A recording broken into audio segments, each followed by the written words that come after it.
एक परछाई की बात सुनकर के मल्हार राव होलकर युद्ध के लिए तैयार हो गए हैं। वो पूरी जी जान से इस युद्ध को जीतना चाहते हैं।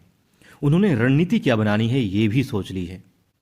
कमाल की बात है ना, कहाँ तो वो हार मान रहे थे, वो घबरा गए थे कि इतनी बड़ी सेना के सामने उनकी छोटी सी सेना भला कैसे टिक पाएगी।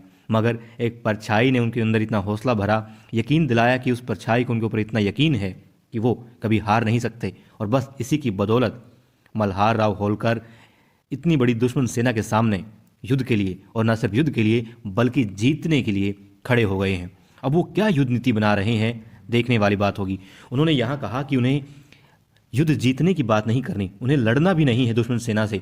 उन्हें दुश्मन सेना को अपने इलाके से बाहर रखना है, अपने राज्य से बाहर रखना है। उनकी रणनीति इस बात पर होगी कि दुश्मन सेना उनके राज्य में घुस ना पाए। कमाल की बात है ना, लड़ना है मगर रणनीति ये है कि पहले दुश्मन को अपने से दूर रखना है।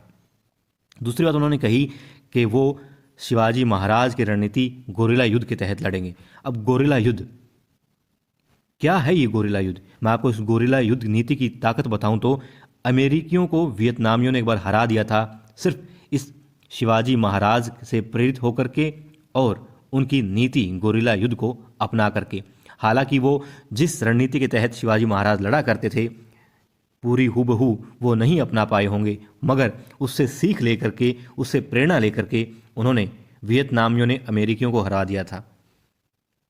तो हौसला बहुत बड़ी चीज़ होती है और उस हौसले को और ज़्यादा पुख्ता करने के लिए, मजबूत करने के लिए साथ की आवश्यकता होती है।